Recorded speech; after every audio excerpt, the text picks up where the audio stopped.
What's going on, world? Hey, everybody. This is your girl, Danny. This is your guy, TJ. And this is yet another episode of Lovers Quarrel. Yeah, episode number 21. We're legal. We're legal now. We're here. We can drink. Time for a threesome. That's why I'm here. Yeah. We got a special guest. A very, very special guest. Go ahead. You can introduce her, babe. Okay, so we have, and we'll give a more proper introduction a little later on, but we have Miss Weezy. Hi. Of the Whoreible Decisions One podcast. half. One half. We miss you, Mandy. Hey, Mandy. Yo, every Shout time that you notice, like, Lovers Quarrel gets in touch with Whoreible Decisions, no one's ever together. Yeah. Exactly. I don't. Is it us? Is it y'all? I don't know what the fuck is going on. It feels like a breakup. No, Nah, we it's can not just a see y'all breakup. together. It's like what you call it? Y'all are our Like parents. joint Y'all are custody. divorced, then we have joint custody over us. Like I get them on Tuesdays and Wednesdays. That's cute. That's Exactly. I have joint custody of us, so Yeah. this is your weekend. But There might be too many of us. A foursome is a lot of people. it's a lot. I've never done more than 3 people in sex, and so maybe it's just not wise for us to do it all together on a podcast. And I have said this before. That's a lot of limbs. It's just a lot of. It's just a lot of limbs. Like thinking about. It's a lot of legs already. Like arms, legs, noses. It's just a lot. Yeah. I used to take bathroom breaks when my ex and I were having threesome heavy. I'd be like, "Oh, I'll be right back," and it was literally just to breathe, just to not use my hands or mouth for a second. Oh my god. Oh my god. I'm so tired. I'm sorry. Can Get we back take to your show. can we I'll stop take being a bathroom hoe. breaks when we have sex?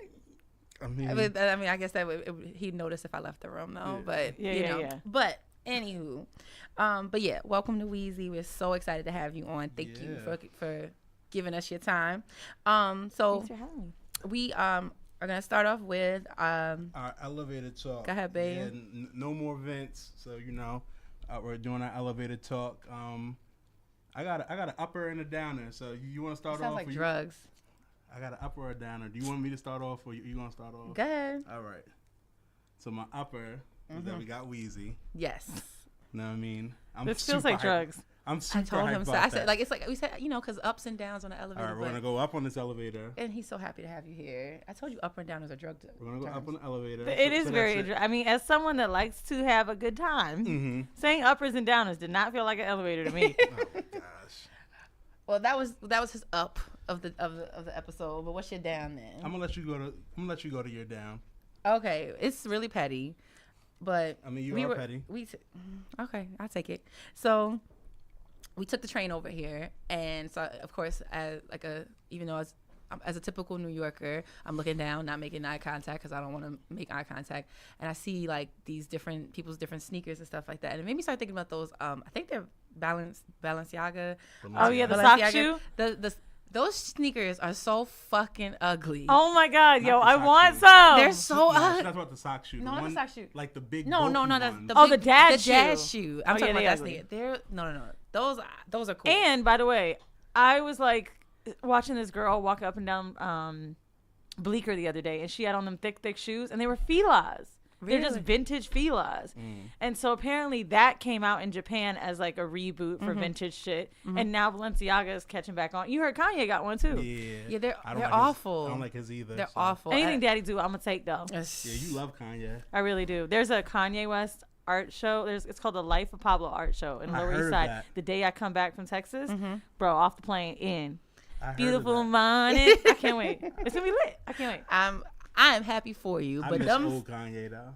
I'll take whatever. I'll take Whatever high. I'll Kanye. take up and down Kanye. How about that for you elevator take talk? Golden Lord Kanye with the blonde hair. Nah. I don't mind that. Oh, when you said Lord, I don't mind that he wants to be Jesus, bro. Like I just don't. I don't. Nah, I just miss like the backpack. Before he hit the sunken place.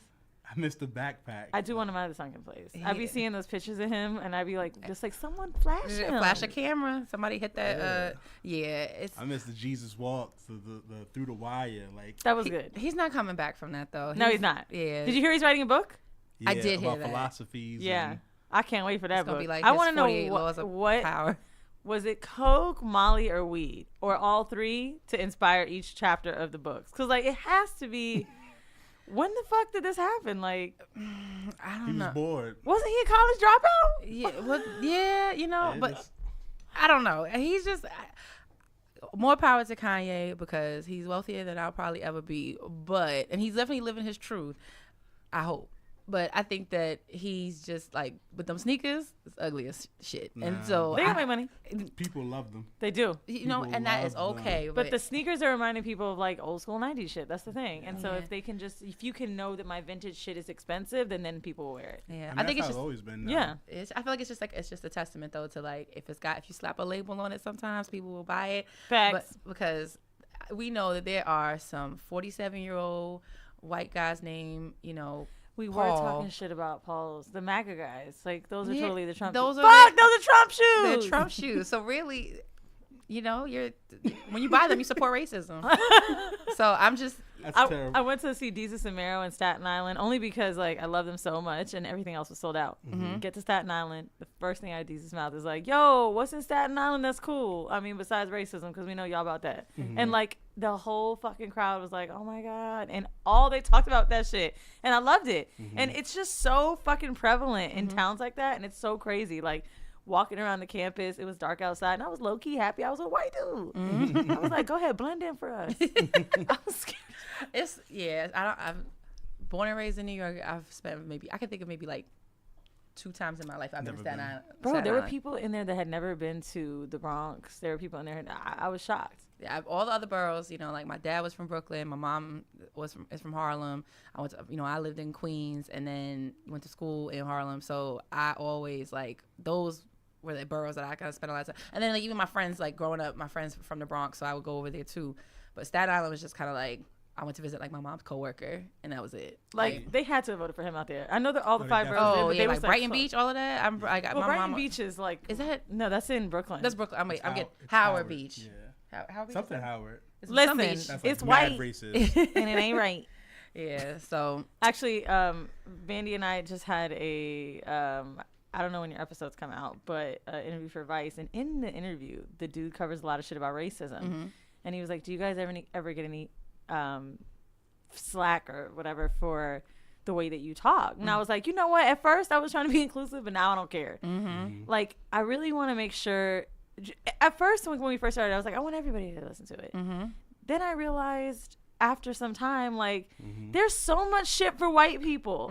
And I just want to have this one fucking black thing. I just want to have this. At first, I just wanted to be for black girls. Then I wanted to be for black dudes. Now I want to be for black couples. And, like, just black people. And the 13 white people that listen to us. I'm happy for that. I think it's 1 to 13. I think so. 25. And people love, I guess I said that on one episode. People be writing in like, I'm 8 out of 13. Oh. I'm 9 out of 13. I wrote good. some girl back and said, thanks, Becky. She goes, LOL. Oh my God, you knew my name. Clicked on her Instagram. It was really Rebecca. Oh my God.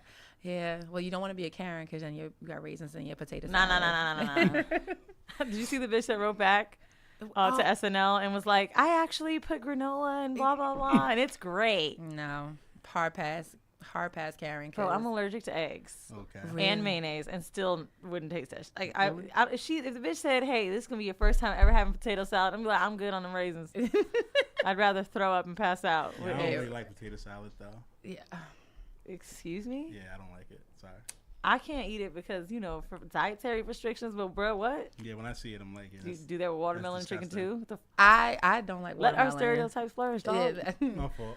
Well, anyway, let me ask you this, Weezy. Do you have anything that's like on your mind that you would want to like you're up or down about? I mean, you got a lot of exciting things on the horizon. So I will tell you what I do have on my mind. Okay. A lot of exciting stuff has been happening because we were on Brilliant Idiots, and I'm really grateful. But people will hit me up and say things to me like, "Oh, you Hollywood now?" And I'd be like, "Nigga, I didn't even say nothing. Like, you didn't even try to say what's up and let me ignore you." And it's like, it's not even that popping. It's just people want to do that because it's like I feel like I just can't even be excited for myself. It's like it's been like it's been a week and a half. It's been 2 weeks. Like, But it really makes you feel like you can't. That's Yeah. when you win. That's when you really win.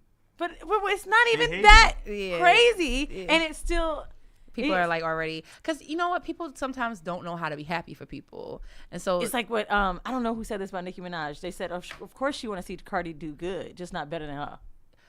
I can understand that, and that's the thing. Like, everybody doesn't have the ethic, everybody doesn't have the drive, and so when People think that they're being funny and it's not funny. Like, yeah, and sometimes maybe like they're putting their guard up. They're like, I know it's coming down the pipe. Weezy's gonna start acting different, so let me just get ahead of it, and then just be like, oh, you're being like this. I get it, but like I don't know. It still kind of hurt my feelings because as it should, because if it's not true, if it's not factual, if it's not what you're trying to do, then why even say that to me? But you know what? It's unfortunately when you start to do well, especially if it's like on a public platform, then it starts to people start to hate, or people start to get concerned that they're gonna be forgotten about. And that's the weird thing, because it's just, I don't know, like it would be. And then there's people I've never really talked to that suddenly are acting like they know you really well. Well, so I didn't expect.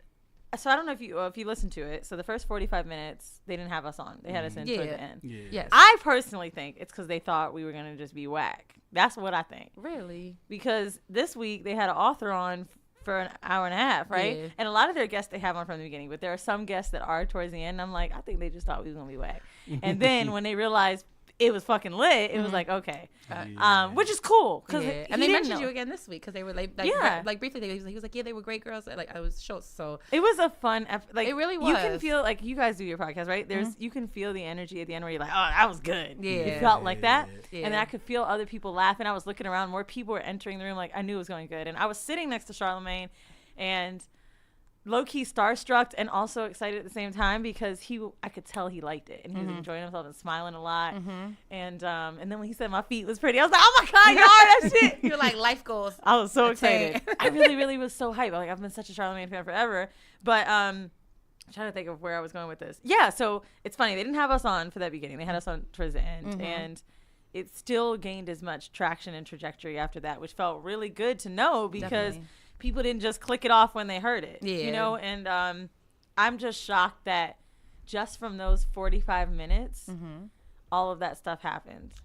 It's an amazing thing. And it feels really, it is. It's like shooting your shot. Like you got your what was the Eminem song from 8 Mile? He's like, you only get one shot, so you made the most of it. And the crazy thing is, me and Mandy cut each other off a lot, because we're always both so excited when we talk, and we did really good in that interview. And I couldn't even see her. Really? If there was this huge screen up between us, I couldn't see her to see when she would talk. But like, I think her and I, as much as we fight, we were like, bitch, we gotta get it together.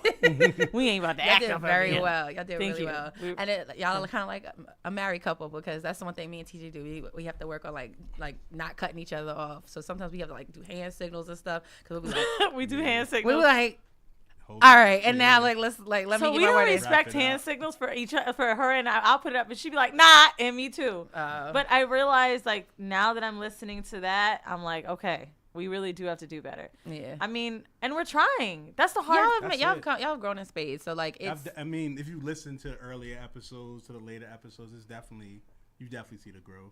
Thank you. And that's and the same thing, like that's what we're working on too, because like from episode 1 to 21, even though I said we was on the last episode we weren't gonna speak of episode 19. Episode 19 was trash, but we had to we had to put it out there so we can get to 20 and 21. So episode 19 was like really bad. Yeah, but there's an episode that I wish we could take away. I know which one Mandy wishes she could take away, and it's a very recent episode. So the stripper strike one, Mandy was like not happy with.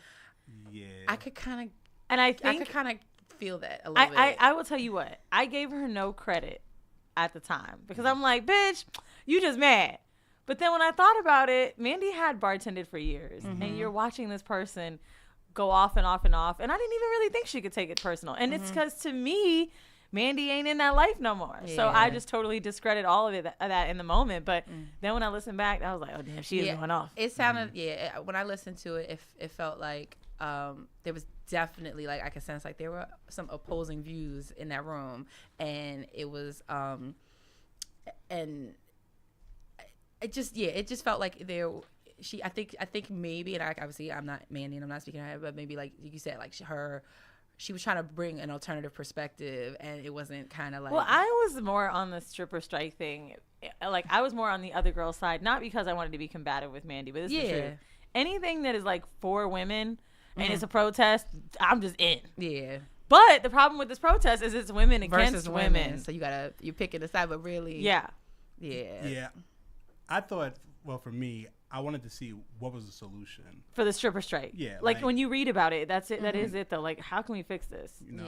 I didn't hear her say, I'm gonna open up my own strip club and then I'm gonna give them benefits, or You know what? That's a great point, because as much money as they make, how easy would it be to ban like 5 strippers together and be like, let's put money in and open our own business? Who knows what strip club patrons want better than strippers? So there's always something. Listen, they could be like the HBCUs of stripper, like listen, they open up. I feel bad when I hear about that shit, like with them with security. I don't know. What do you guys think about strippers? Do you think strippers should have benefits? I mean, I think that if they get benefits, do they lose their tips? Yeah. Like, how are they paid? Like, I mean, are they? Waitresses, they're not salaried. They're not. Typically, they don't. But if you work for a franchise, I don't know. One of my girlfriends, I think, was when I was in college, she worked for Outback. She had health insurance. Well, I guess one of my best friends, he was a waiter. He got like, let's say $5 was his hourly, right? And then you get all the tips. It was just so. Hold on, wait. Hourly employees, I believe, would get benefits, but strippers are not hourly employees; they're independent contractors. Oh. But I mean, so they don't have to sacrifice their tips for it. But I get wanting the job security, because like obviously, can like, they get the Affordable Care Act, like ACA. You want to like? Could they be like? Can strippers get Obamacare? Yeah. Like, well, I mean, why not? I don't know. I don't see anything wrong with wanting to have job security. I don't see anything wrong with wanting to have health benefits, because everybody gets sick. Everybody wants to, needs to be able to go to the hospital and not have to pay an arm and a leg to get your arm and leg fixed. Like, I don't see anything wrong with that. And then I guess though, it's just like, you also have to just, I guess, look at the industry. You have to change the industry that you're in, because I guess the other thing too is that benefits and job security come along in careers where people like, there's longevity, like, because industries will not want to, right? I get that, but in corporate, and I guess for me, like, I think that a reason I'm always against them not having benefits is because I feel like it's just pushing away anything that's considered sex work, and just saying like, you're an independent contractor, you can't be an hourly employee with this club because we don't want to just highlight that being like, that's just how I feel. Look at what's going on with fucking Craigslist and Backpage. Have you guys seen anything about that? Yeah, we were just talking about that because on our last episode we talked about it with Michelle Hope. So, yeah. So she was like, she was schooling us. Yeah, she was schooling us on how like it's. Oh, I wish I would have heard that. I want to learn a little more. I'm trying to interview someone that used to be on Backpage, actually. Oh, okay. So she was kind of explaining that although the laws that are being passed that are getting rid of that, they're also like taking away that like some of these like Reddit and things are serving as like valuable resources for sex workers, saying that like they're like they would communicate through these platforms to say like, okay, this guy, stay away from him. He looks like this or whatever, and it was this kind of community online that they were using to help each other out, not just to solicit.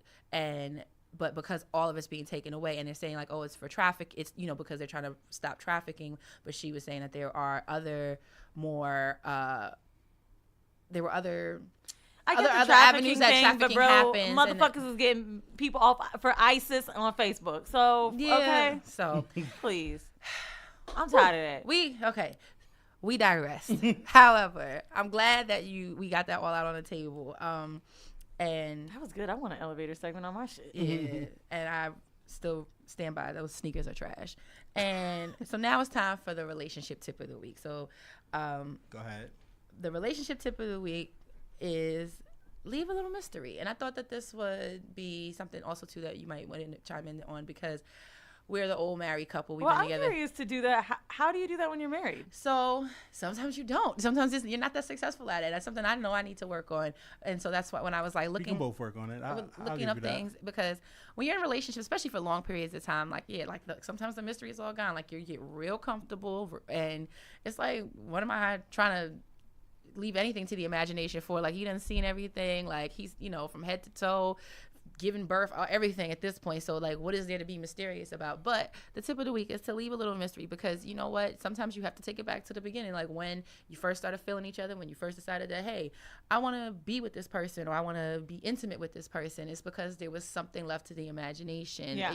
And not just saying like, oh, I'm covering up, or like about just the physical or how you dress or anything like that, but just plan something, but don't tell them what you're doing, or do something a little different in the bedroom, but like kind of spring it on them. I mean, now I'm not saying I'm not going to spring just everything on somebody in the bedroom, but just find an area or avenue to mix it up a little bit and do something outside of your norm, but then without necessarily telling them, as long as it's, not too over the top. When you said leave a little mystery, I thought about something else. What are you thinking? So I guess because I'm single as fuck, I'm such a relationship-esque person. Like I always treat people like I'm in a relationship with them. Even people I've met for a few hours, like I've had them be like, "Oh my God, I feel like I've known you forever," and I think it's the way I treat them or talk to them. I actually had someone tell me, "You always make people feel special," and maybe that's what makes me good at sales or whatever, right? But Yeah, it's so needed. with leave a little mystery, I've been trying to do that in this new relationship I have where I'm dating someone. I naturally want to tell someone what I'm doing, right? Not even like they asking me, "Hey, what are you up to?" Like too much detail. Like, "Oh, I'm having drinks with Gabby and we're over down at Soho House." That's how I'm gonna say it. Now I'll be like, "Hey, out for drinks, you." Like, leave a little bit to where they gonna have to ask or wonder, who are you having drinks with? They'll keep them on their toes, and that way, that's when you said leave a little mystery. I just thought, and that could work. That wouldn't work for us because if I did that, he'd be like, "Bitch, who?" He's like, "Oh, you fucking hiding something from me?" Like, well, you wouldn't be a little like. I'm trying to think. It depends. It depends on what if we was already beefing. Oh, we beefing. Can you be specific? Side, outside. Yeah, we beefing, and now I want to know where you at. But I also think it's a little different now because we got a child, so it's kind of that is that is a you little. can't be like, I can't be out with Tatum and be like, "Drinks, you," like, you know. So then he'd be like, "Where's my daughter?" But Tatum, yeah, that's a cute name.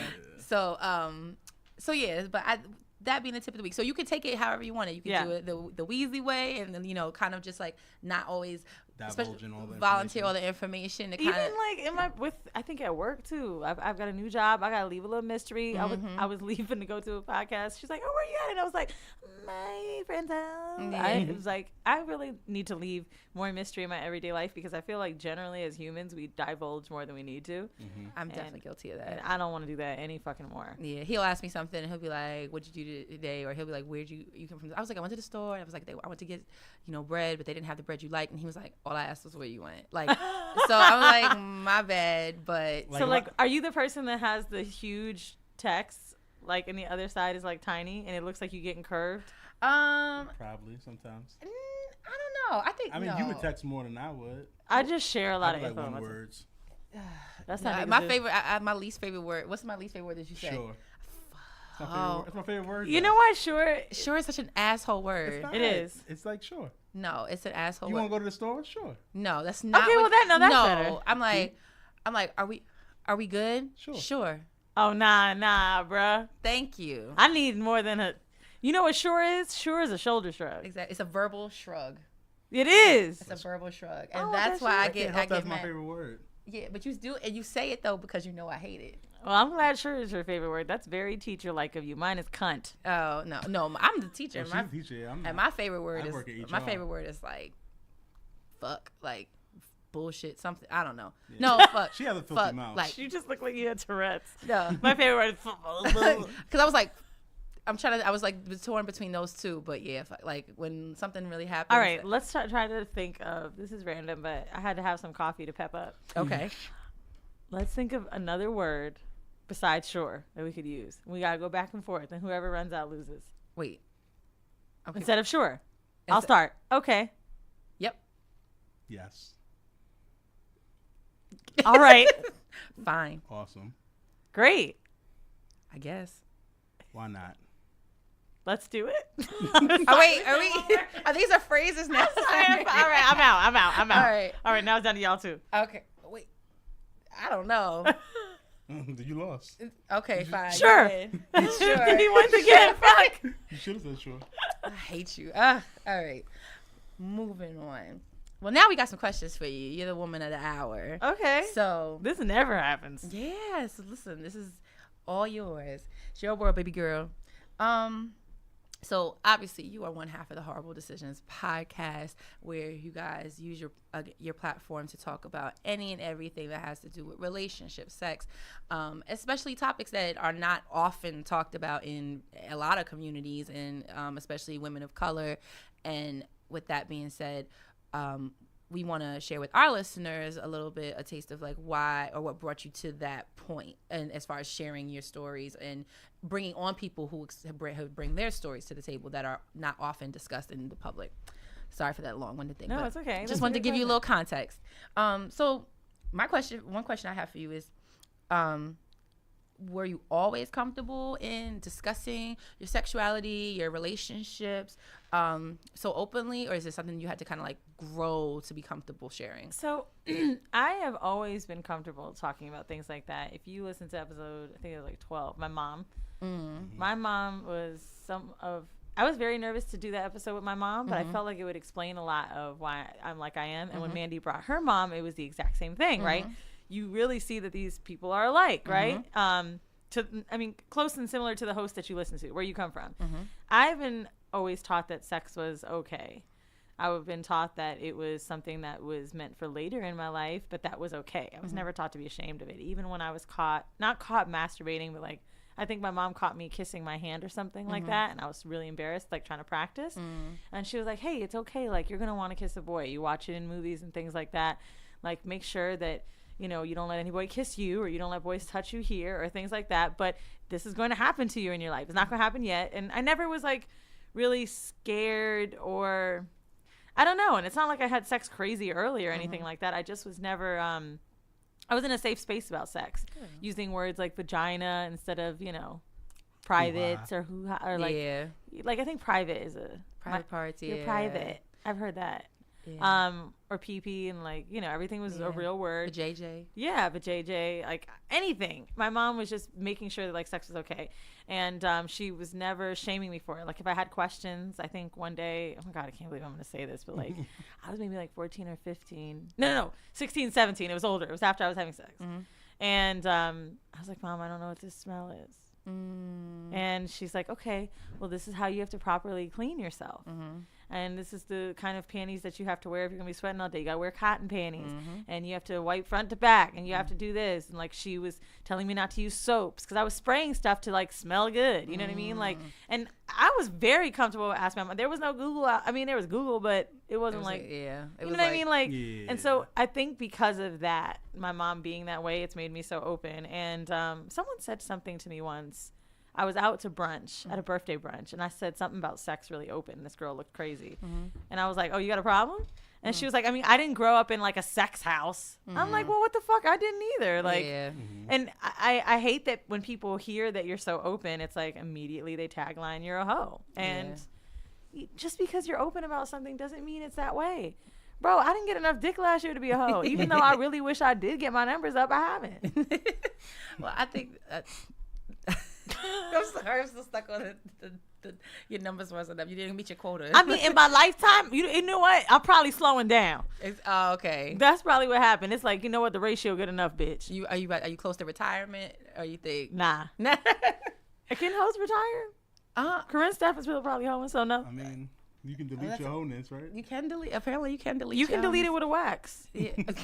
I'm serious. When I got my first wax, I called my homegirl. I said, bitch, I think my pussy's a different color. Life changed. Life altering. By the way, I know a girl that's about 33 years old, which is very young to me, and she got the vagiplasty. What is it called? Oh, she got her vagina rejuvenated? What is it called? Vagiplasty? Something like that. Yeah. Like rhinoplasty. She just got her shit like recut and tightened. Bro, 33 years old. Did she have like a lot of kids? No fucking kids. She's like, honestly, I just didn't like the way it looked. It was a little too, it wasn't tight enough. She's like, I would always pull it up for pictures. I was like, bitch, wait, okay.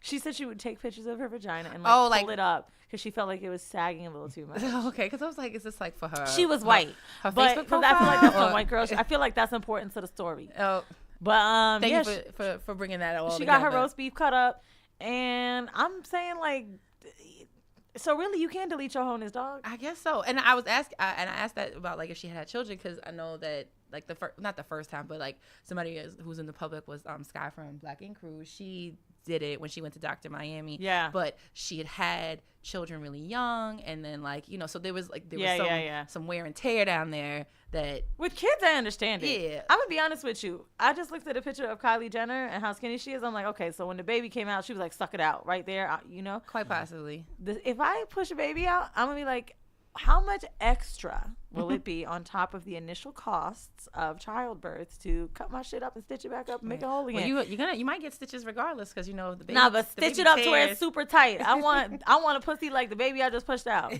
Make my shit tight as fuck. It goes back. I mean, I didn't push mine out, but it does. I heard it snaps the fuck back. It does. It's not. It's a lot of that stuff is like myths of like, oh, it's just like a big gaping hole for the rest of your life. No, it all kind of comes back. Nah, I be having niggas tell me that my pussy tight, and I be like, I don't know how. So I believe in the elasticity. Yes, I'm all for the human body is a miracle, a miraculous thing.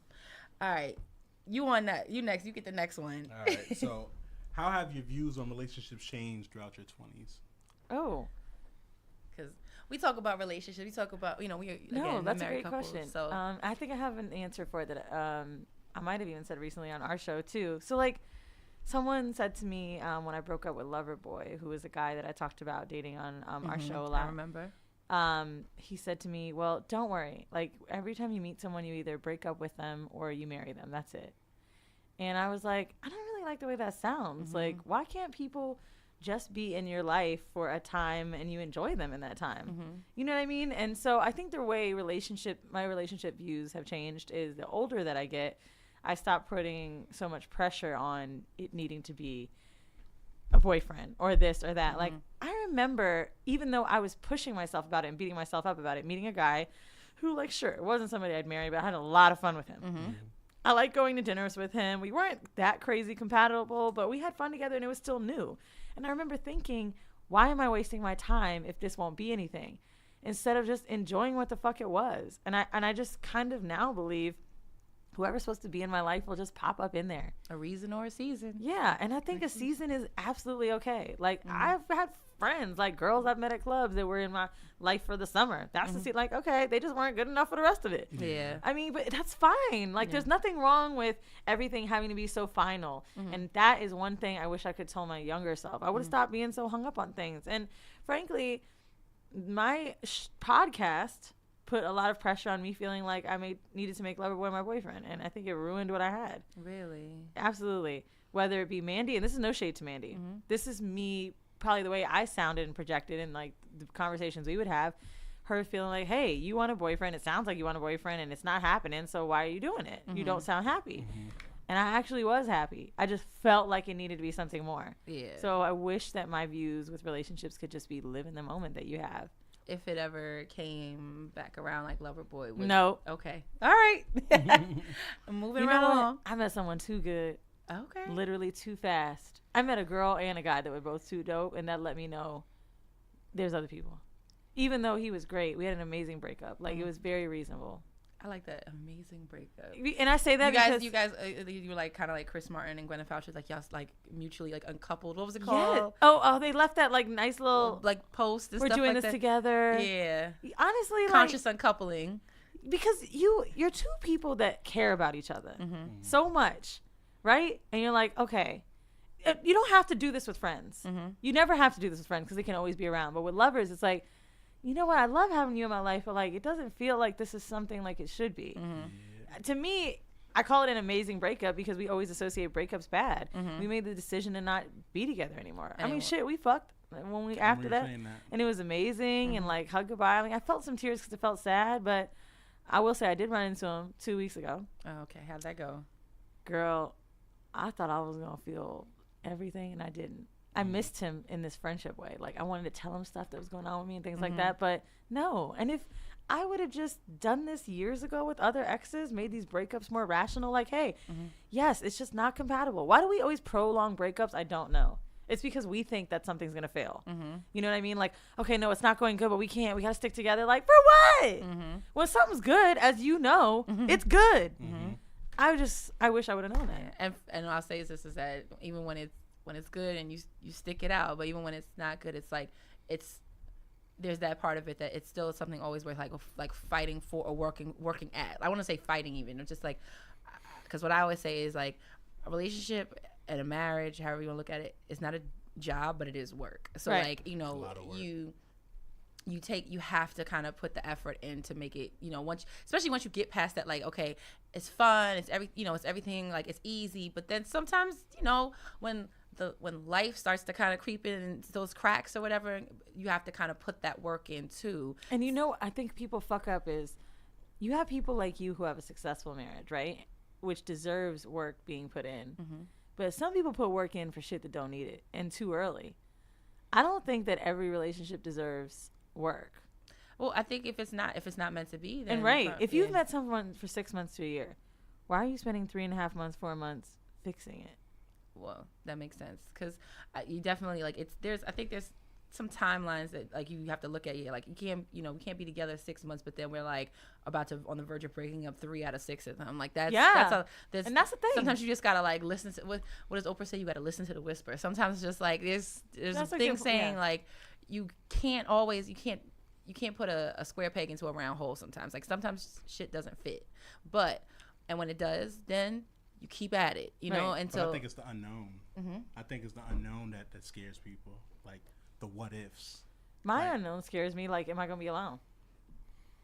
That's fair. And you know what was very hard for me during my breakup, just for a few weeks? People would say things to me, I felt like, just to make me feel good, like, oh, you're pretty, you'll be fine. Oh, you're smart, you'll be fine. Mm-hmm. Like, I don't want to hear that shit. Mm-hmm. You just want to be upset. Yeah, like, just, like, let it happen on my own. Like, stop giving me this fucking Cosmo mag, like, cheerleader bullshit. I just really was I just lost someone that was, like, my best friend. Mm-hmm. You know what I mean? Because he really was. Mm-hmm. Like, and that's why I really want to make sure I start preaching, stop putting all your eggs in one basket. Got you. And when you do that, then you're not prepared for the unknown. Mm-hmm. Now I'm way more optimistic on that shit, because my eggs aren't all in these baskets with the new people I'm dating. You know what I mean? Like, I'm not that fucking worried about it, because I'm like, okay, I found them, I can find someone else. When you put all that focus and energy into something that's not working, just holding on and hoping, that makes it so much worse. I can understand that. I respect that. And I think and you know what though? And then it's like, if you hadn't had that experience, then you wouldn't know that now. So it's like everything you go through brings you out of it with some nugget of wisdom that makes you better for the next things that life throws your way, Right. And it's kind of a little bit segue into that, since we are talking kind of the relationships, and you were in a somewhat, a committed type of relationship, even though you've had open ones in the past. So because I feel like me and TJ talked about this between you and Mandy, and I can't remember who is who, but, like, what is your, like, official or unofficial stance on, like, monogamy? Because you weren't on the show when we were on there, and we were the mongom-ish, episode. So what is your, like, stance on that? Do you feel like it exists? Do you, like... Monogamy, do I feel like it exists? Yeah. Like, I feel like it can be real. I just think, I don't know how long term it could be. Mm-hmm. So here's the thing. Even though I had an open relationship, my ideal relationship, I think right now, the more and more I'm getting to learn myself, it would be monogam-ish, right? And so, like, to bring it up again, right, it's Dan Savage's term where he talks about dating together. And together means sleeping with that person together, or, whatever. I feel the same way. Like, I think that would be something that I need long term. I don't know if I could not go on another first date again for the rest of my life. I think it is really cool to know that together with your partner, you can go on a fucking date together. I think that's great. I think that some of those puppy love feelings, this is why I think people cheat, because they want to feel that excitement again. I don't think that you necessarily can't feel it together. Like, that, I really believe can be a thing. Going on a date with someone else, fucking someone else together, and not losing that home base. Like, I do believe in monogamy, because I feel like there are two people in this world that both believe that they don't want anyone else, and that they're both too jealous or possessive, and that's it. They're happy with that. But for me, no, it doesn't work that way. So it's not to say that I don't believe in it, because I really do believe there are people out there that don't want anyone else. I believe it. Like, I would see my ex-boyfriend look at me and tell me, like, I had a threesome with him, and he was like, I never want to do that again. I never want to share you. I never want to, I don't need it. And he would say that all the time to me, and I was always so confused. You know what I mean? And then I would talk shit about it to other people, like, oh, what nigga wouldn't want a threesome, blah, blah, blah. But, like, that's just really how he felt inside. Like, this isn't exciting for me. I don't give a fuck if there's 4 titties in the room. I just want 2. So, yeah, I do think monogamy is real. All right, cool. You want to go ahead? No, you got the next question. Oh, okay. You got it, babe. Because then they say I talk too much, so I'm trying to I didn't say I'm that. trying to share I feel the like love. I'm talking too much, even Yeah. though you don't want asking. Like, I'm just really trying to be on my P's and Q's. You are on it. You're you doing right. for the wonderful. LQ. So,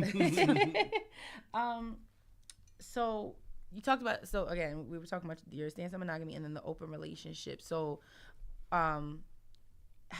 how did you get to that point? I guess you kind of answered it a little bit. It's like, how did you get to that point where you were like, when you were in your open relationship? Because was your open relationship, was that your first open relationship, or is that one of you, the most recent one? Like the most real one. Like I've talked about it with like people I was but that was the first one. Yeah. So how do you think like you got to that point? Because oh well, I know. Okay. Because it was long distance. Ah. That's how it started. Okay. I met him, and then a few months later, he was like, "I really like you, but I have to leave for a few months to Europe." Mm-hmm. And it was like, "Well, I really like you. How are we gonna do this? Well, how much can I visit? Blah blah blah." And it was like, "Well, I don't really care if you fuck somebody else." And then that's kind of how it happened. Mm-hmm. But I would do it again. You would do another open relationship? I'm dating someone right now that I really like that just went through a breakup too, and it's going like really good, like too good. A little scary good. Yeah, and like we both say it to each other a lot, like, "Wow." Every time he said to me when he was leaving my place, like, "I had a really good time with you." I mean, I always have a good time with you, but like, I feel like I could talk to you about anything. And we say these things to each other's face and not text. Like, it's like real adult shit. It's crazy. And I think to myself, what do I have to do to keep this person? And that really scares me. And then I'm like, the plot thickens. I think the only thing that would really work for two people that are worried about commitment is just making it open. And I don't think he's worried about commitment necessarily, but it's just like, I just went through a breakup. I shouldn't be jumping into something, which totally makes sense. Me too. So I think the only way that those things help is like, we all don't want a boyfriend or a girlfriend because we don't want to close out their opportunities. So why don't you just have an open relationship? That way you never really miss one. You still get your home base. You still have someone you're in love with and you're committed in that way. But if there's ever somebody that walks by that's hot, you can be single for that. Are you in love? Not yet. Are you in like? Yeah. Strong like? I'm So, taking, like, taking it back to middle school. I'm leaving for work for 2 weeks to Texas, like I said, and he's coming to see me during that time. Okay. That's dope. Yeah. Okay. I am Weezy. shocked. You're like blushing a little bit. I'm shocked that it went that way. I was with him before I got here. You know, sorry to make you cry. Friends and pry shit. you- Like, Oh shit. it's nice. Sorry to have So pried you away. So what if he said, "I don't want an open relationship. I only." Or he want gets you." over like he's like, I'm tired of that. I just want you. I don't know. I'll be honest. Like, on our first date, we were talking about that.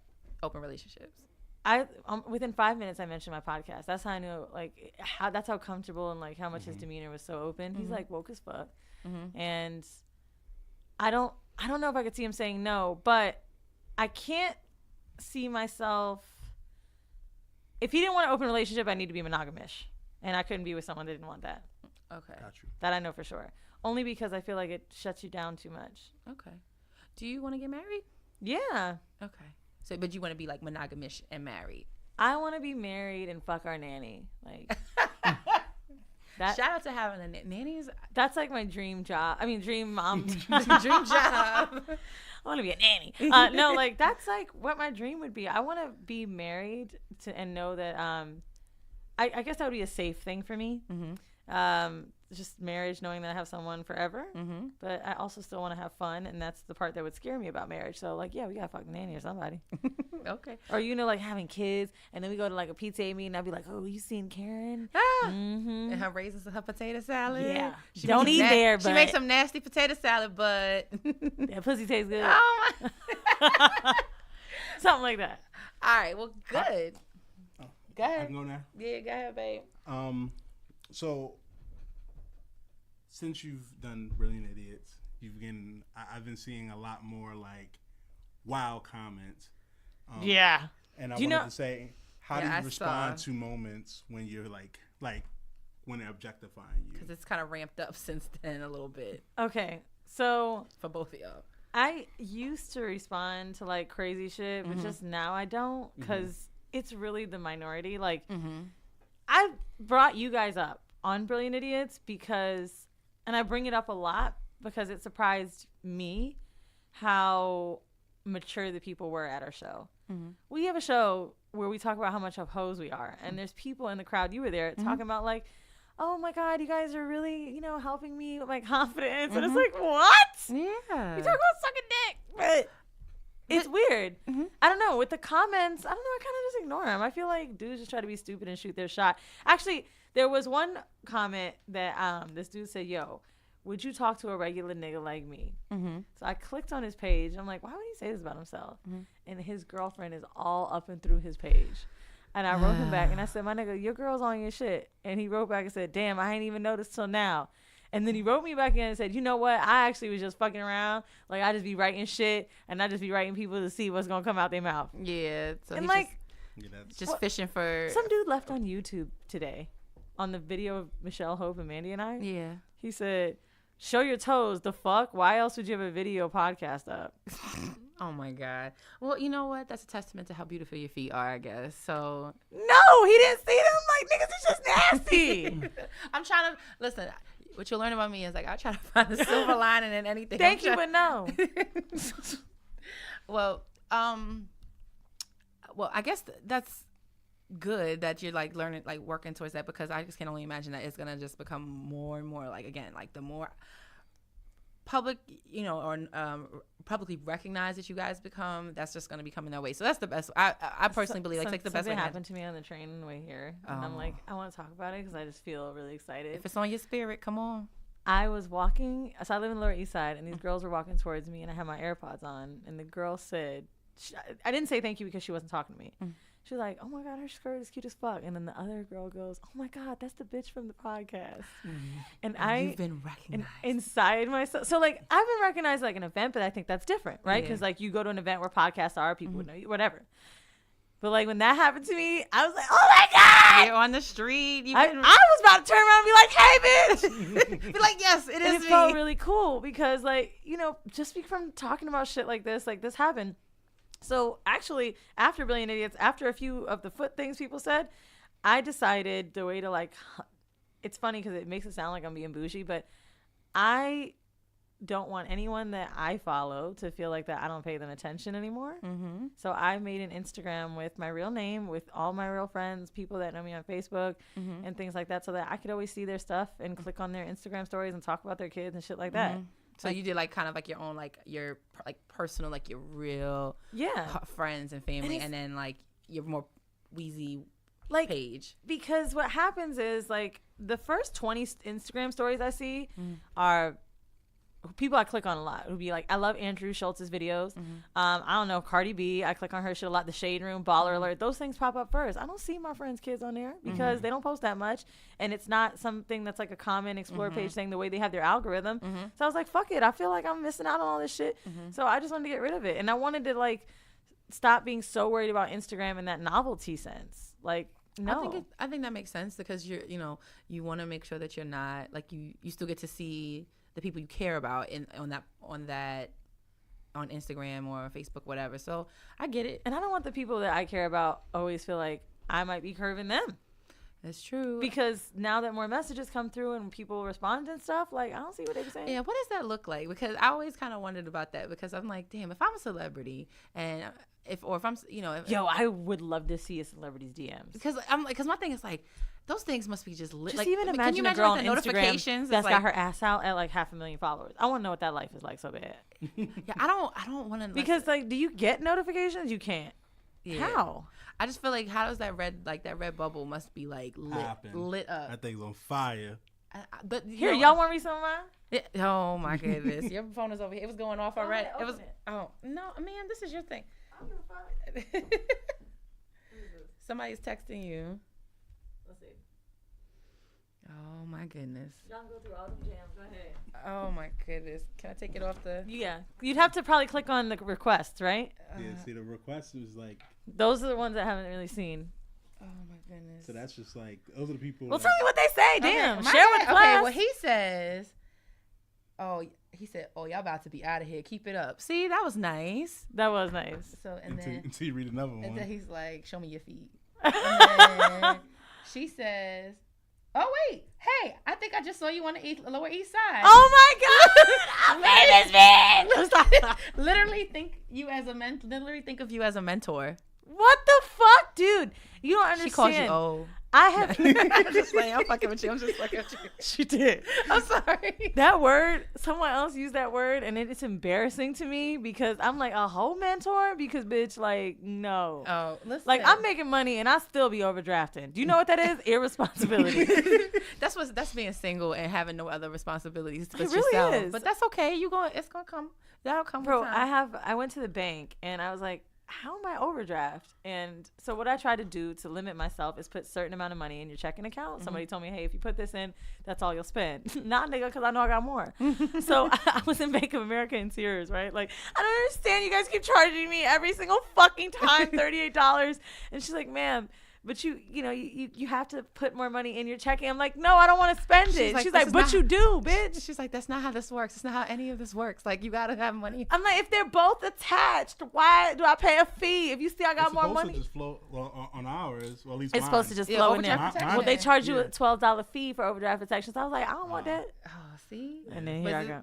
$12 or $38. You gotta. Bro, I feel so Adulting. stupid. That's This what is that is. dumb. my new fucking rent for my apartment costs $2,700, and here I am Golly. overdrafting. Yeah, you About Our some. mortgage is like half that. Yeah. Oh well, no, you don't live in the fucking Well, we Yeah, don't live exactly. up. We don't live up. We don't live in New York. Yeah. That's why I couldn't move back. city and state. I couldn't Tax. move back. Yeah, I would have to live a certain lifestyle. Well, I'm trying to become more responsible and shit like that. Right now that like Mandy and I have a business, right? We started an LLC and shit like that. Like Yeah. I have to be, but I'm just not. That's We perfect. did. Yeah, he started one Write for that us. stuff off. Yeah. Your Yeah. DMs are actually pretty pretty tame. Are they? Like so far. Are you a comic book reader? Wow, now a fan. What? Yeah. So. Oh, I you get- gotta go deep when I put up a picture of like a whole pig. somebody. Okay. You ain't see no eggplants? They be in there. I might have blocked them all. What do? No, this is a question. Wait. Okay. What do older women think about younger guys? Because I'm 19, but I've been packing 9 inches since 16 with crazy girth. LOL. That's a lot. You know what that is? I just want to tell you I got a big dick. Yeah. Give me the phone. I'm about to say, let me see. I'm not gonna say his. Oh my god. He's gonna have a heart attack. Let's see what ASAP Mob talking about. Oh my god. I can't even write him because then somebody gonna think I really want that dick. I'm scared. Do you want me to put it back on the charger? Nah, fuck it. Oh. He's gonna go to Google image search right now. Stop! Like, 9-inch. Tan complexion. So with Horrible Decisions, do you have like a worst episode, like an episode that you like Yep. hated? Yeah, she was saying that. She's like, she said It wasn't Mandy- Stripper Strike. No, I'm just yeah. saying that was like our least favorite in a while. Episode 3. Okay. It's called Getting in a Man's Head, and I was so proud of that fucking title. I was like, this is gonna be so good. It's Getting Head, and then I put in parentheses in a man's. I Okay. was like, oh my god, it's so clever. So- I thought I just did this great entendre on words, and so we had these two dudes in, one from the No Chaser podcast and a rapper named Trey Pizzy. Mandy knew Trey Pizzy. I knew the dude from No Chaser. His name's Agard. He was great. Actually, he's the reason I started Whoreible Decisions. I went on his podcast and then like realized I liked doing it. It was with Preach. It was in the studio. So they come on, and what I didn't realize was having two alpha males in the room, they were competing with each other a lot. And so I was like, oh, how do you feel about getting your salad tossed, getting your ass like? They was like, nah, that shit gay, blah, blah, blah, because each other was in the room. Yeah. And I was like, bro, I know for a fact he wouldn't talk like this if it wasn't there. And It's a pissing contest. we kind of just were like, okay. Like, we didn't know what to do. We could feel it not going well. We talked about not posting it. And then one of the dudes said, that's some faggot shit. And when I heard that, I hate that word. Actually, now we would either bleep it if it came out of someone's mouth or we gotta let them know you can't say. Like, I mean, Yeah. I wish we did better. And it was just, to me, I was really embarrassed about that. I'm trying to think about another episode I didn't like. I was very nervous the next, you guys were on, for February, we wanted couples. You guys came on one. The gay couple I wish I did a better job. Why? I got drunk. Oh, so you felt like you weren't in your right mind. I was so lit, and also didn't act like I was talking into the mic. I was looking straight in their face. And I'm like, oh my god, y'all just be fucking, and like all you hear is the sound going in and out. And I was just fucked up and having fun, and I was so nervous to be without Mandy in the room. Okay. And yeah, I fucked up on that one. So, Well, you live and you learn. Yeah. but All about do growth. y'all have y'all heard our Patreon episodes ever? I subscribe to Patreon, so I haven't. I have to catch up, but so we won't do that because I mean, if someone's giving their money to us, we definitely don't want to make it bad episodes. But the first episode we posted on there was the gay male escort. You heard that one? I heard some of it. Yeah, that nigga was lying. Oh, so funny about that. That was actually our worst episode ever. And the funny thing about that episode is it came right after one of the best we've ever had. So we record 2 at a time. We had Lethal Lips, who's a porn star. Yeah. She was fun. And talking about people recognizing her at church, telling tips how to give anal. All bitches need is to stay smiling is dick and God. Oh my God. She was so fun. And like, you could tell she loved what she did. She didn't make you feel like bad for being a porn star. Like, oh my God, you're so objectified. She was like fun. Must be the charger. So then, so then dude comes in, Sebastian. Yeah, so I be getting money or whatever. And talking about how he shit on a dude for $10,000 when Lethal Lips literally just said she did it for 2 G's. And this is a huge porn star. Yeah. So nigga, you got 10. You gotta up your rates when you're a liar. So So I was not happy with that. And me and Mandy both knew him from high school. Really? And he was like the token fun gay black dude in the school. And I was like, oh my God, this is gonna be great. He's gonna be lit. Terrible, trash, and was lying. So he was maybe just trying to like get on. Basically, you think he was just trying to use it for an almost like an opportunistic type of thing? Yeah, I think that and like the pressure of a mic in front of your mouth, you feel like you gotta sell it. You gotta like, be extra. Right. Yeah. And that's the thing too, which I think someone told me that they said made our podcast popular. He said, I really believe y'all. And I was like, well, why wouldn't you? Right? We told embarrassing shit. Like the first episode, we talked about condoms being stuck literally attached to our cervix. And he was like, because I really don't believe a lot of people on their podcast. A lot of people put so much of a facade on and it doesn't feel real. Imagine if you guys never talked about problems in your marriage. They'd be like, fuck them, they liars. Yeah, because shit is real. You know what I mean? We Shit got is so problems. You real. want to sit here and have this podcast and be married and act like it's all good. Like the show is called Lovers Quarrel. Like we For a fight reason, all the time. That's why we got gloves. Exactly. I know, I love that. That was verbal so funny. jabs all But the it time. makes sense though. Like if you don't have authenticity, then like Yeah. And you have to, and that's the thing. I think like the reason why podcasts are such a popular platform now is because, well, it's really easy to get started. That's the one. But also too, like it's supposed to be like this opportunity for you to have take those conversations that you would have normally in like the comfort of your own home and like put them out there because people have similar experiences or people want to hear about experiences different from their own. So that's why we listen as this married couple who's only ever been with each other to Whoreible Decisions, because okay, if anything, we could live vicariously through y'all because that's not our reality, but it's your reality. Right. And so therefore, and it's entertaining. Not that we think that it's like a joke or anything like that, but it's also real. It's real. It's a different For perspective. Me, that's what it is. I appreciate the realness. Like y'all do what y'all do, so why lie about it? You know what I mean? Because y'all could be helping somebody else who's ashamed of doing whatever they're doing or they're hiding what they're doing. It's kind of like the whole DL thing. Like men are afraid to say that they're gay because of what people think, so then they're doing it on the down low and they're harming other people. Like. But it's being judged. Be open, right?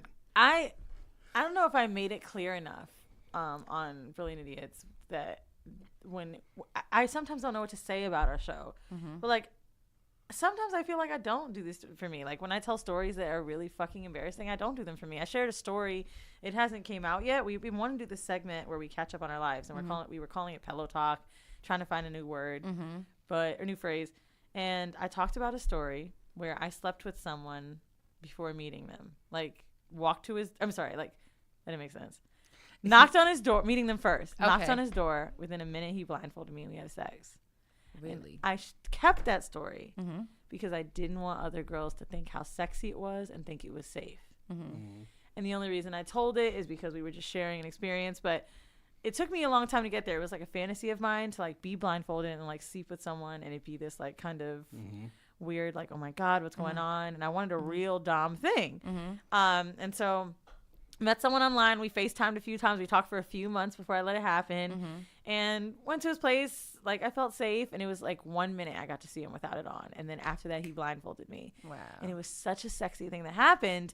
But I also knew if I told that story, somebody might go and fucking do it. Yeah. And I don't want you to think my realness means that, like, I would rather them learn from it. Yeah. You know what I mean? Because so you wouldn't do that again? I'm not saying I wouldn't do it again. But like, or maybe you're saying like you want other people to hear like the legwork that you put in before it got to that point. Yeah, like I said, so like remember, like because Mandy was like, I couldn't have done that, blah blah blah. I was like, look, bro. I was like, you've invited dudes over your house you haven't met yet. I was like, I could have taken the blindfold off at any time. I was like, it sounds crazier than I think it really was. For me, it was not something that he told me he wanted to do to me.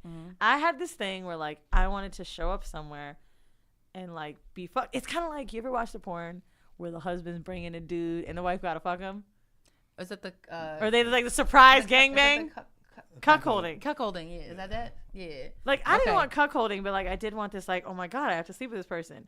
So the guy was online as a dom, and he had one picture of his face, like maybe the side of his face, and he said he wanted to dominate somebody, blah, blah, blah. So we started talking about fantasies, and I told him mine. He was like, we can absolutely do that. I've actually done that before. So I was like, I don't know how safe I feel about it. A few months down the line, saw him again on another site. We started chatting. We talked for hours, and I was like, you know what?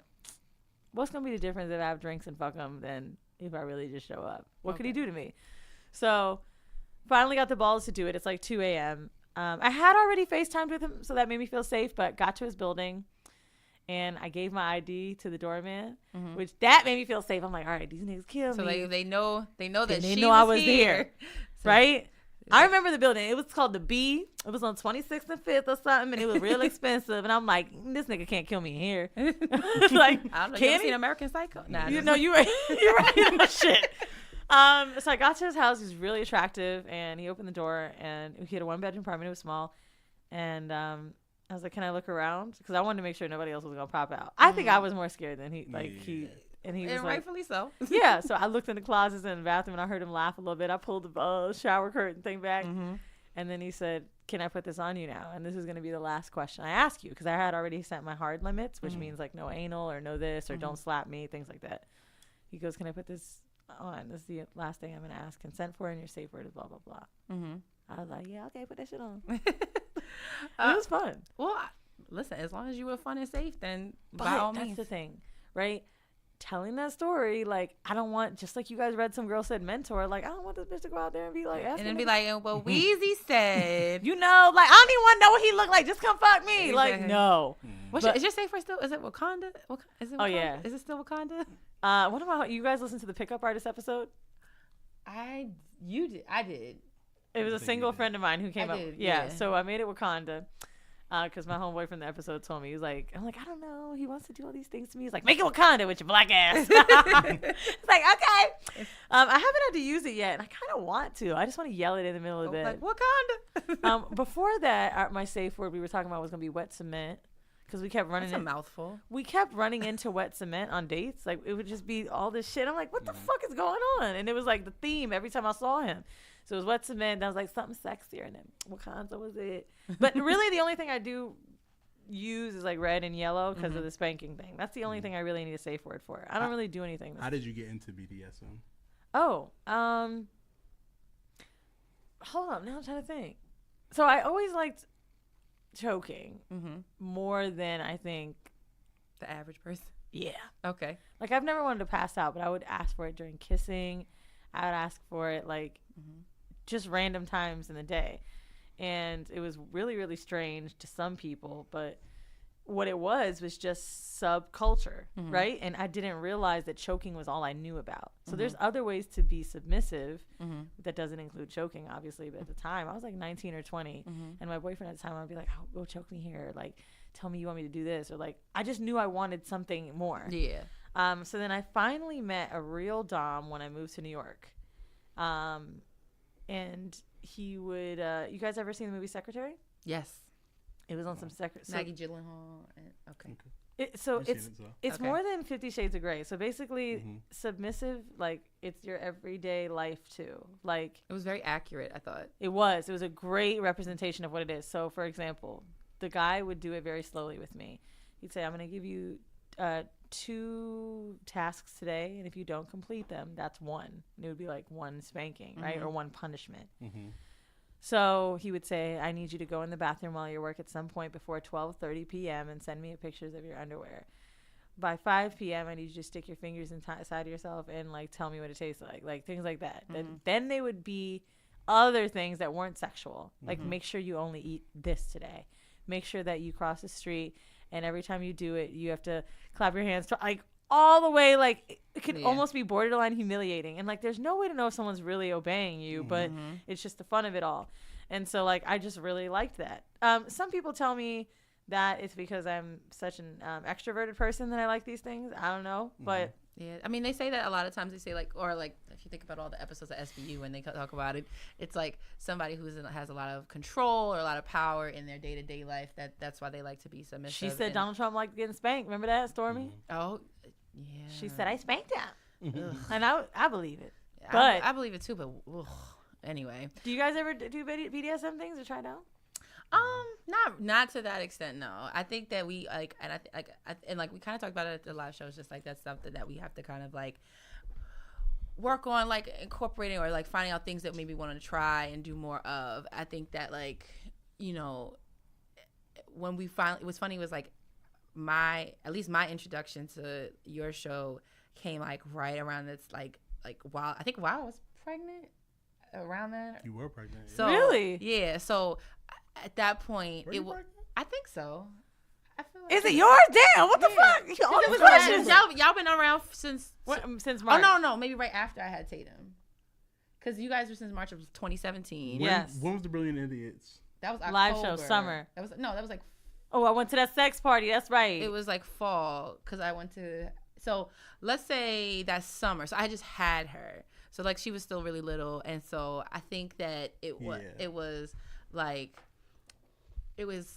I really liked hearing it because that wasn't my reality at that point, especially because it's just like that's so crazy to me too. A lot of women will listen and they'll say they love hearing these stories, even though it's not their life. Yeah, because I mean, if it's not, because I don't like for me, it's like I don't see anything wrong with it. It's not my reality. It's not my walk in life, but at the same time, it's always interesting and exciting to hear what other people deal with, like, you know. And I mean, like I like watching TV shows with married couples. Yeah. Well, so and people will say that'll make you feel lonely. I'm like, no, it makes me feel like good. And I'm happy to hear. I'm like happy to watch that shit. I don't know. Yeah. And I like to. I mean, that's what I hope. Like, I hope that for like on our end of things, like we don't sound like dry and boring or anything like that, because we are this like, you know, married couple with like, you know, very like I guess very traditional in that sense, you know. But at the same time, it's like we have flaws, we have interests, we have, you know, things that we're into that are unique to us. But at the same time, just because we don't do that doesn't mean that we're automatically like dry either. Like we just have a different approach or different perspective or preferences, you know. But I also think with the podcast, it opens you up to different things. It may make you think about something that you wouldn't have even thought about. Oh, like golden showers, bro. I thought that shit was nasty when Mandy was like talking about. Yeah, that's still a hard pass. No, I'm not saying that I'm into it now. No, I know. But I used to think it was crazy. Like I thought it was the craziest, nastiest shit, and now I'm just like, oh, okay. Yeah. Like it seems like like now it seems like a very subdued kink compared to some of the other things that because what was the kink when we were on with Mandy sorry, look at me. We were on with Mandy and Michelle, and then the kink of the week was the one where they were putting things inside of sounding. They put objects inside of a man's penis. Yes. And I'm like dead. Not at all. Bro, like that's too much. Yeah. So I'm like, I'm sorry to cut you off. No, go ahead. I wanted to bring this up. Yes. I was having dinner last night with a dude I'm dating named Jeeves. Okay. And I was like, I feel so bad when I watch myself in that clip with Dallas Penn talking about fucking a shoe. I was like, because I looked so judgy. And he was like, I don't kink shame that with things that have to do with humans. But if they have to do with objects, I'm kink shaming. Really? He's like, people fall in love with cars, roller coasters, sticking weird fucking shit, and people like, yes. He's like, if it's humans, whatever. As long as it's safe, who gives a fuck? It's just imagination. He was like, but when it comes to like objects and shit like that, he's like, that shit's weird. Yeah, I had never heard of it before, so it took me out. I was like, fucking crazy. That's why you haven't heard, and probably because you black. It definitely took me out. I was like, I'm like, you know, we might be trying to get back into the swing of things at times because of the new baby and everything. Definitely not. I said, but that's not going to be on the list. I mean, my BDSM, like, you know what I actually do a lot of? I've been doing a lot of role play but not like acting scenes, but like once he's inside of me. Never done it with anybody else, but the dude who I'm seeing, like, we do this good girl thing, like, in the middle of fucking sex, and it's fucking really weird. Like, and it gets both of us off. I don't know how it started, but, like, he'll say something like, oh, yeah, you're taking it really deep. I'll be like, oh, yeah, I'm such a good girl. Is that why you're fucking me so good? I was like, is that why you're fucking me so hard? Because I was so good when I did blah, blah, blah. And then, like, then it turns into this whole thing. Like, if I start tightening my legs up, then I'm being bad. And then I got to be spanked. And it's, like, really fun. Because the reason I never wanted to do role play is because I thought I had to get dressed and then, like, set the scene. Oh, yeah. And so then I don't want to get flustered. Okay. Like, for example, let's pretend. Okay. You the tax account. I mean, let's say. See, I can't even do it. I'm not scared. I'm not that good at math. Okay, you're the teacher. Oh, God. So I can't do that. Wait, dude, I'm not even naked. Wait, because I'd be like, if you don't sit down and do, like, I'd act like a real teacher. Okay, y'all do it. Nah, we couldn't. See, we couldn't take it seriously. We definitely couldn't take it seriously. I mean, we've in. I think I get what you're saying. And I'll be like, "What's your name?" And he go. This is what he. Go ahead. I'll be like, "What's good?" I'll be like, "What's up? What's your name?" And it should be like Guadalupe. I can't take it. I can't say that shit. So then he goes, "That name is terrible," and then like it's over. So like, it is a terrible name. But every name I pick is terrible. So see, I think that's the problem. I think like we gotta like picking out the identities instead of like doing it in the midst of it.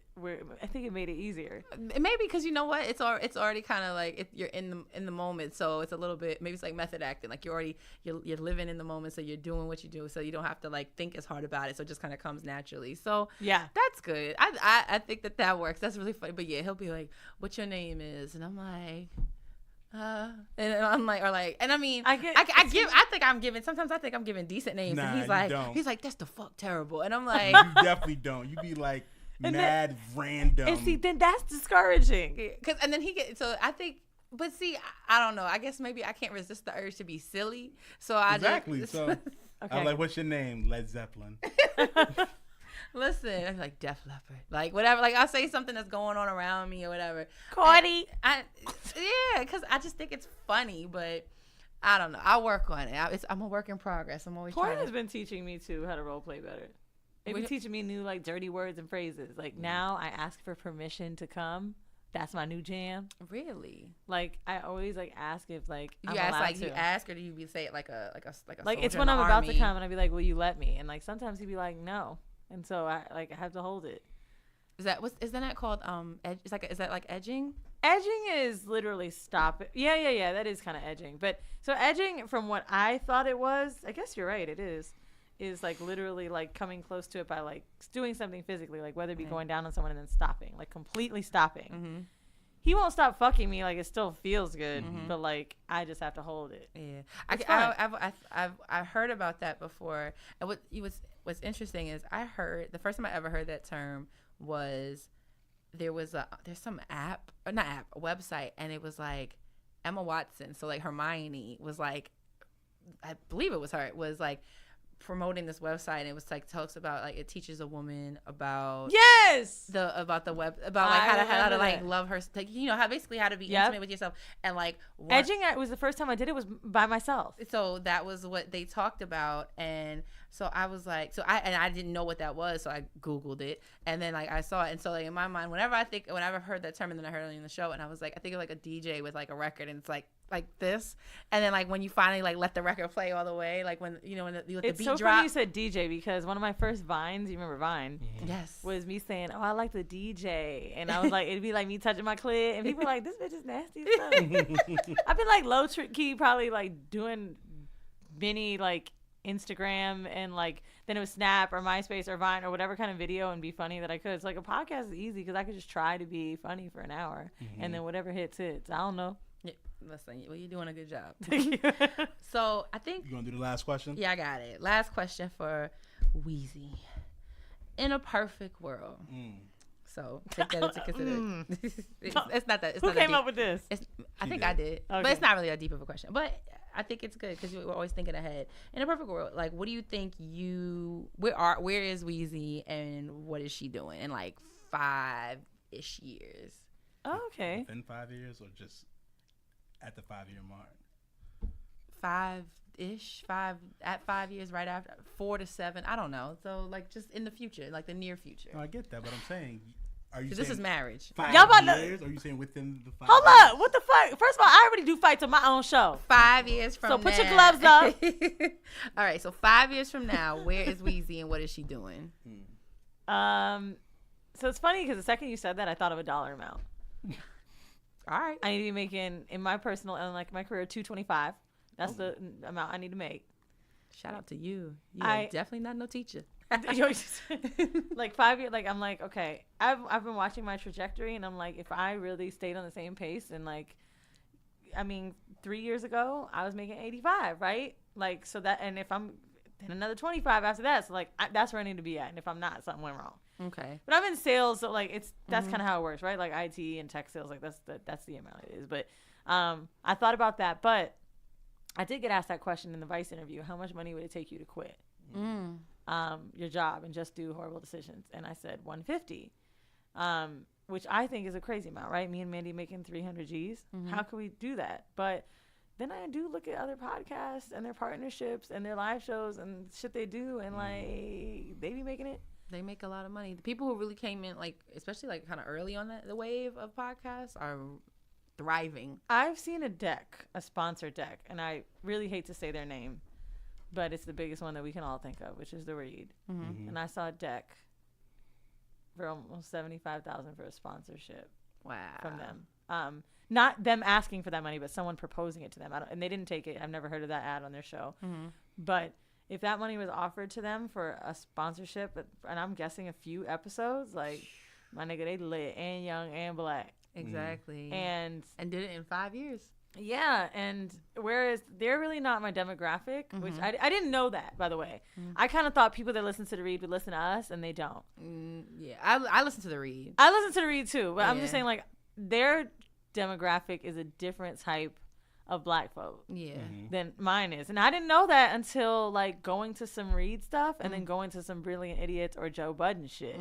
I'm like, oh, these are niggas that like us. Rowdy. Because we be talking reckless. And people that listen to the Read are probably smarter. they are Maybe know politics. Like I know that people who listen to us are gonna listen to this episode and they're gonna be like, whoa. They were like, okay, she's talking about a whole lot of stuff that y'all normally don't talk about.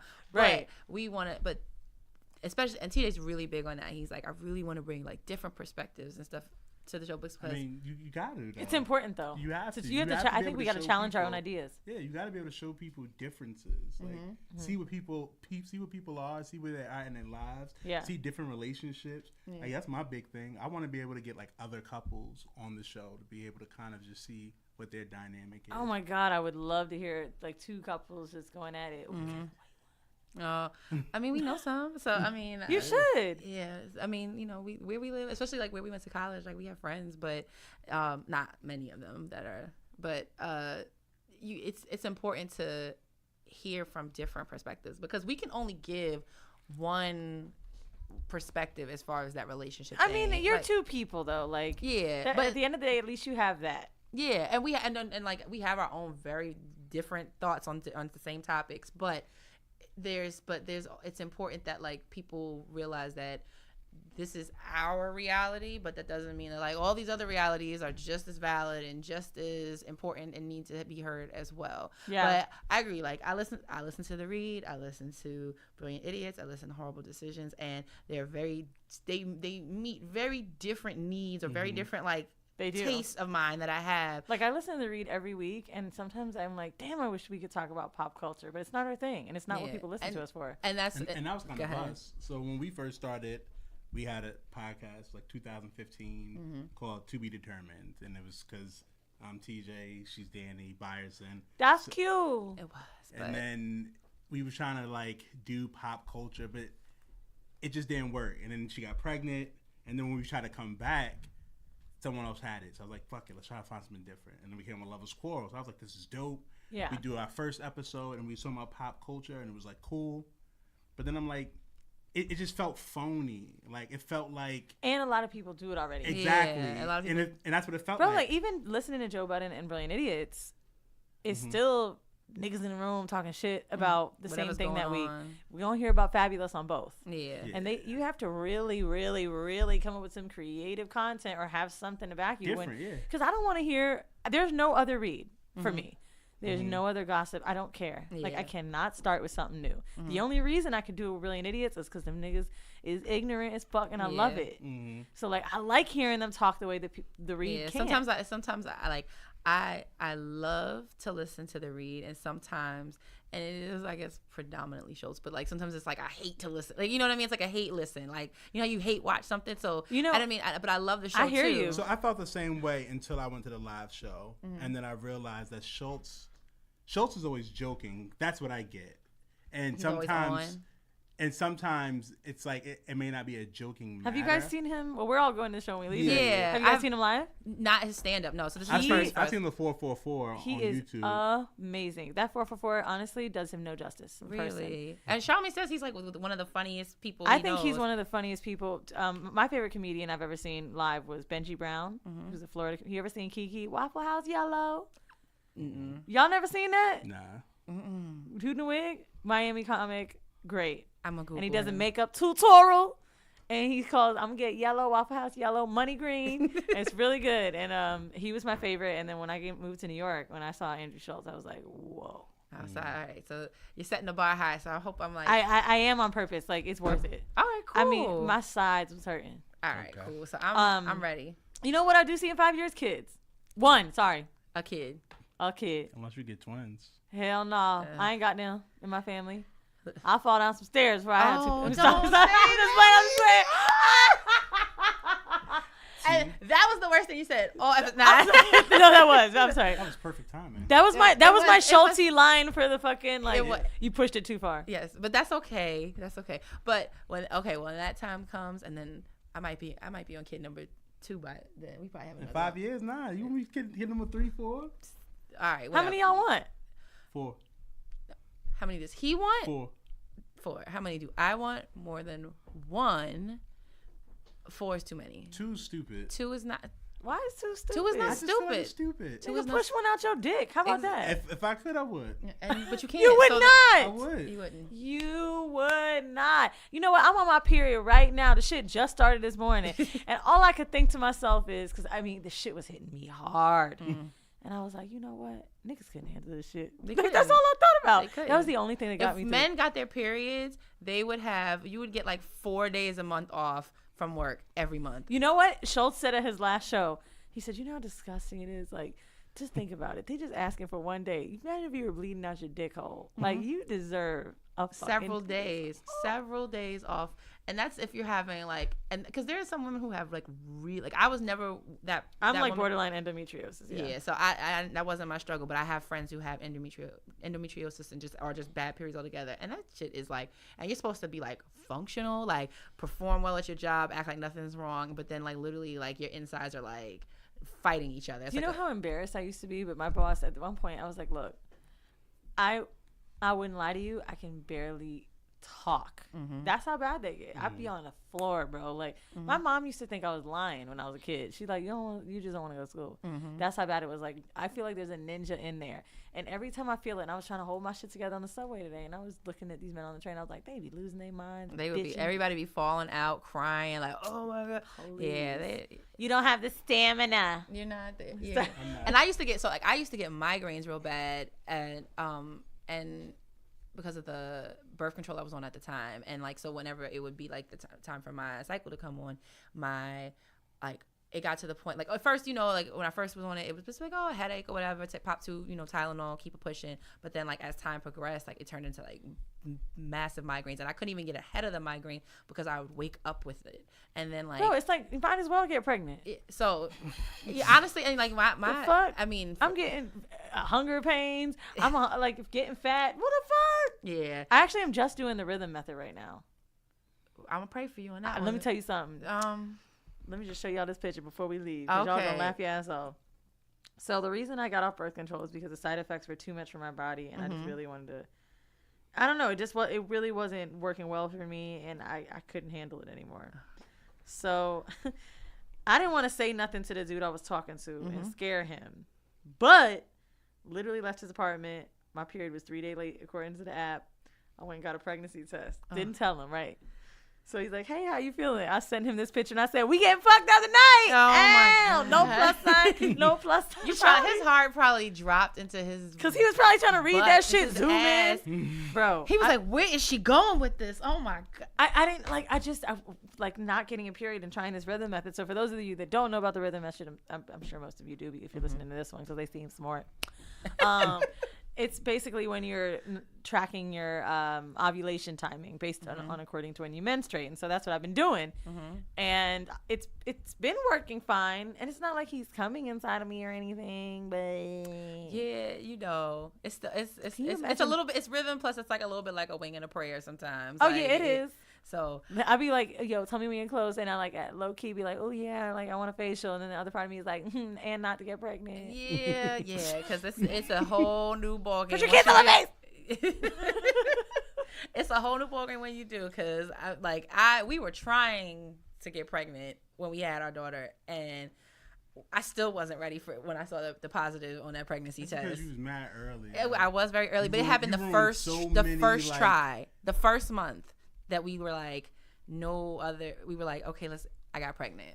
So I thought it was going to take a couple of months, and then she went. I ain't gonna lie, when you on that birth control for so long, I feel like that it just be waiting. It eggs be right there. But you know what they always say, like, oh, it takes a while to like wear off or get out your system. No. Maybe you potent as fuck. Yeah, well, that we also learned is that like both sides of our family, like my mother used to always say, she was like, if you look at a woman in our family hard enough, you get pregnant. And so I always made sure I was very, very careful, like very safe. What, not wear makeup? No. I don't want nobody to look at me. No, I mean like just like always on some type of birth control as soon as I became. Oh, see, my mother had me on birth control very young, even before I asked, which is what I want to thank her for that too, because my mom saw me watch a video, and the next week she didn't yell at me, nothing. Took me to go get birth control, the shot.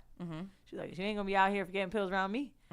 And I didn't use it, or I didn't have sex for maybe I'd say 6 months, and she was still getting me the shots. I'm like, oh, you're wasting your time, blah blah. But when that time came, and there was no condom around. At least I had that. Yeah. Just fucking imagine. Oh. Yeah. And I'm just grateful that we were always using some type of birth control because... And Danny was always responsible. Can I ask, have you guys ever used condoms in your marriage? And since being married? Occasionally, but not really that often. Like I think... Why? Like, I don't mean it like it sounds, but I have some married friends that like I was over her place and I saw condoms by their bed and I was like... Why? Y'all had a threesome the other night? I think so. There was this like, I think sometimes there's been times where like if I was when I was on the pill and then when I was on the ring, but then like my prescription ran out, so there was like a window of time. Girl, you real. I was very responsible, but listen, look, I got pregnant on the first. The first he came in you. No, because it was like literally like. If we started in when was it? So put it like this. My family reunion was like June. The first week of July. Okay, My birthday is July 16th. And then on I took a pregnancy test on July 18th. And it was positive. Oh my god. Yeah, she was early about it. It was like because it was the 6 day sooner test, so my period wasn't due until. You were like, nah, this shit too soon. It fucked up. No, because I was just like, because I just was like, I was. She was bored and she's an overachiever. And I said, I was like, well, we need to have pregnancy tests in the house if we're trying to have a baby. So I need to have some around. You ruined the whole and August. I got home and I was like, I ruined all of August. We could have been drinking and not thinking. You ruined it. Think it was your dick. So I got home and I was like, well, I gotta go to the bathroom anyway. I was like, let me just. I was like, it's because you just knew it was gonna be negative. I said it's 3 in a pack, and I took the test. And did you take the other 2? Well, I took the test. I left the bathroom. I went to go like feed the dog. I was on Facebook scrolling around, and then I was like, oh, it's been like a couple of minutes, and I walked in the bathroom and I looked in the sink and I said, huh? And then like I looked at myself in the mirror and I was like I just kind of made this face like, oh shit, like shit is real. So then I was off for the summer. And so, but everybody else I knew was at work, except from one of my work besties. So another teacher. God, you like, can someone pick up? I was FaceTime. I was like, bitch, like, look. And so I was like, I said, what is this? And she was like, girl, you know what it is. Like, and you know, I told her we were like going to try to get pregnant and stuff. So that was, you know, I took another one at that point because I was like, all right, I gotta see this real. But then didn't have to go, so I was like guzzling Arizona iced tea, like trying to pee again. You said guzzling. And I love that you didn't say water. Let me get this iced tea. Exactly, because I was like, oh man, if I'm gonna be drinking something, I want something with some flavor. So out of control. And then he came home, and so did this big reveal. I did like a, I'll show you the video. Yeah. Oh my god. Yeah, because he has an online shopping habit. So I pretended like he got a package in the mail. And it was like I put my pregnancy test in there. I shop like every normal person. Online shopping habit. I'm whispering. This is a podcast, but I got a bad shopping habit. That's how that overdraft happened. I just be click, click, click, click, click, click, click. Oh my god! All right. So with that, let's wrap this up. I'm gonna show you the video when we leave out of here. Last thing is our quarrel. This was something that me and him beefed about. Make your. Oh, sorry. Ding ding ding ding. Fight. Because normally we're at home, so we don't have any like we don't have any sound bites or anything like that. And then we do thank you, get over here, whoopsie, all of that, like from you ever play Mortal Kombat? No, bitch, but okay, so all right. Terrible. So but I know what you're talking about. You're a hater. With us being in Brooklyn, this is the perfect topic. Oh, is that where he's from? Yeah. Oh, okay. A nigga you used to fuck? No. Oh, I was about to say this shit getting good. Nah, like where is he? Nah. So our quarrel is of the musical genre today. So my quarrel with him, or my beef with him, is these trash ass rappers, aka I said Tekashi 6ix9ine, or anyone who was born after 1995. So I think that they're the fuck terrible. I think that like he's yelling at me. I don't appreciate it. I feel Tekashi and 6ix9ine is like a fucking nut job in the music. He be rocking though. No, he's just yelling. He sound like Onyx. No. Let me play. I don't even know what. I've just heard a little bit. I'll tell you who I do really fuck with though. We had to Google what a blicky and a stiffy No, was. I told you what the blicky was. Oh, excuse me. What? Thank you. It's a gun. Thank you. Listen. He's terrible. He's great. It's great workout music. He's the fuck terrible. It's great workout music, and he sound like Sticky Fingers. I mean, I like 21 Savage. Would you say you don't like that? I fuck with that. He's all right. I honestly I still don't. I don't mind him as much as I mind that Tekashi 6ix9ine. Anybody who has like a prescription drug in their name, like can I just play you a little bit of a clip? Sure. And I'm so embarrassed to show you what this dude looks like. You know what this is? No. It sounds like a drunk nursery rhyme. I heard this on some Apple's top shit, and I was into it. Look at the dude. That's what she's talking about. Hard pass. Lil Xan. Is he an albino? You know how embarrassed I am when I fucking was like, oh, you were bopping to that. He was rocking. It's on my Let me phone see his still. face. Ugly. He talking about Xans don't make me who I am. But the shit be rotting though. Like, listen, you gotta let them rock. You gotta let the young people rock. Yeah, and you gotta remember, he's not making music for you, so don't listen to. So you telling me he ain't ride the short bus? I don't know. Oh, he had to. Like, I mean, he said that Tupac. He's definitely retarded, but he said Tupac wasn't what's the name? Wasn't that great? Yeah, no, he said that Tupac wasn't influential, something like that, and then people started like going in on him, like. Not allowing him to perform, all that, but I'm like, for the quarrel, like, yo, I'll take it back. I have no words. Like, for the quarrel. I'm gonna say you gotta stop being a hater. You gotta stop. I'm not being a hater. No, you being an old person. I'll be old. I am 30 and over. I'll be that. I'll be old because that is not music, and I know that's what our parents said about the stuff we listen to, but. Come on, like they let anybody call themselves a rapper nowadays. Well, anyone can be a rapper nowadays. You don't need a label. Anyone can do a fucking podcast. Anyone can be a rapper. I get that, but that doesn't mean everybody's good at it. Like it just means that it's. I'm just saying. He's ugly. That's all you care about. Hey, they be saying that about us. They be like, y'all ugly hoes. I'm be like, well, good thing it's not a show. It's not a video show. Exactly. It's a audio like my podcast. Voice? But no, you ain't gotta click the YouTube, nigga. Exactly. But yeah, I just can't. I can't. You could call me a hater, but I just don't see it for them. And like, don't yell at me. Like, don't yell when you're rapping. Don't make me feel like I did something wrong. When you go to the gym and you on that treadmill. I haven't clearly been in the gym in a while, but I didn't say that. Okay. I said when you go in the gym and you're on that escalator. I meant to say, what is it? The stairs? No, not the stairs. Elliptical. The elliptical? Stairmaster. No. The treadmill? Treadmill. That's what I'm saying. Where'd you get the fuck? I don't know. Let me be great, okay? God damn it. Okay.